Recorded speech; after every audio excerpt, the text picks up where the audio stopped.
So y'all thought we was playing and thought I was just capping and giving y'all stories or just some, taglines or just giving y'all some filler for the show. But I'm here actually with today's host. Bree is actually hosting the Chop It Up podcast, and I'm the guest. So this is new for me, but this is cool. It ain't new for me.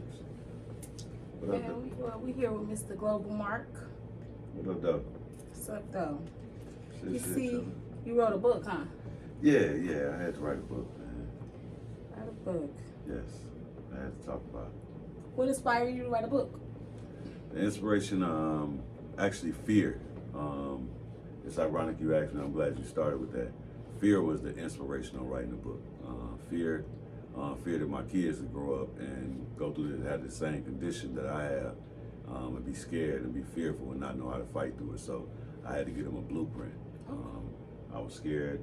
I faced a lot of fears, a lot of dark corners, dark areas during my process of going through heart disease. I still suffer from heart disease and congestive heart failure as we speak today, but I'm a survivor. I had quadruple bypass surgery almost a year ago, cut all the way from my navel to my neck, and all my radial veins taken out of my arms and taken out of my legs, but I made it through it, and I'm here today to talk about it. And that's why I had to write a book about it. So it's in the book, and I'm glad to be, a new author of Power of Second Chance. Okay. What's the deal? Happy New Year. Yeah, feeling good, enjoying the new year, you know what I'm saying? Okay, who were you before the heart attack? And who had to die for this current version of you? Oh, that's nice. I'm glad that's a deep question. That's thinking about that. Prior to that, and that's when I talked about even the fears just now. Prior to the heart surgery, my father 5, my oldest daughter 22, and it's just crazy. The kids, just being a father, that was the main thing. Being a father, being a performer, cutting trees, working for the water department, just relying on my strength and relying on my hustle and my moving around. That was me before the surgery. What the surgery did was just slow me down.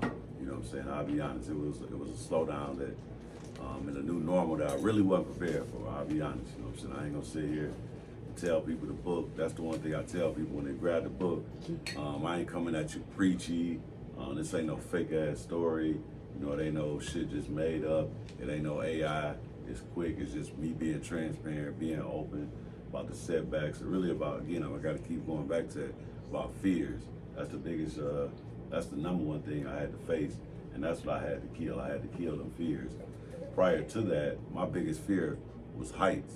How I killed that and fought that fear was becoming a tree cutter. Most people didn't even know that, while I'm up there hanging from trees and climbing trees, they didn't even know that this used to be my biggest fear. That's deep. When did the damage truly begin? Long before the hospital visits? Probably the bad habits of eating. I want to go back to, like I said, hustling, bustling, working. You cutting trees, you working for the water department, doing media, doing podcasts, doing content, just moving and shaking. And guys, that's the stigma for most men, especially us black men. We ain't going to the doctor. We ain't got time for that unless, I get a badass cold or something, I get real sick, gotta go to the hospital. So before that, the biggest problem was me not maintaining my own health, paying attention to the stuff that my primary care physician was telling me. I was taking high blood pressure pills, but I was off and on. If I'm too buzzed or if I got a hangover, I probably don't even take them that next morning. Okay. What is something that you could tell somebody who are in the beginning stages of it, some signs to pay attention to so that they could avoid? Pay attention to your eating. And this might sound funny, it may sound silly, but pay attention to how your bowels. Pay attention. I'm gonna say it blank. Pay attention to how you shitting.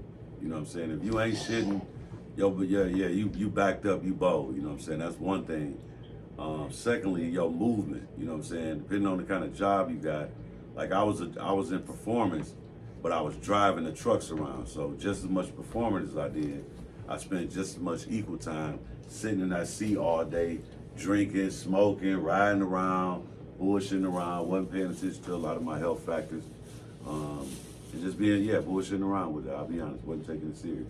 Okay. And that's why I had to kick it with people and let them know, like, I'm in my power of second chance. My whole body been opened up, all the veins been taken out. I'm still here, back to work, back kicking, back strong, back working out, back getting it in. And that's the whole point of the power of second chance.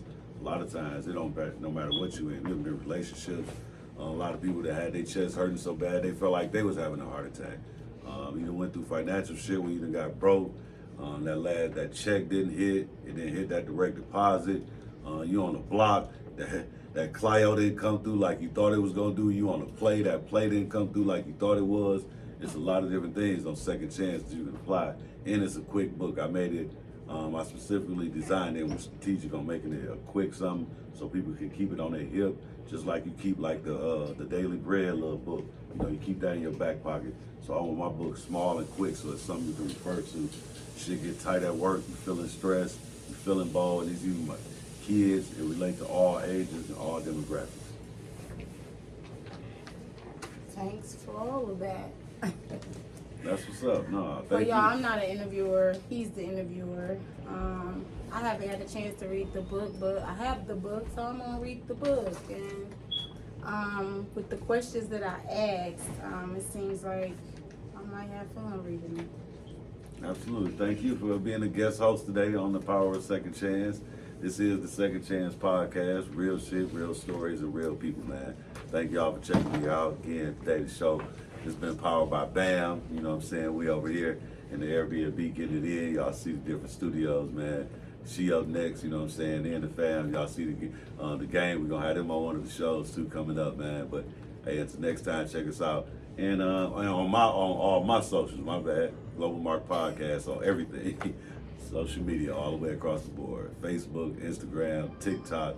Yeah, I'll be doing the TikToks with the kids. Y'all gonna see me and her doing some TikToks too. It's up, man. Thank y'all. We out of here.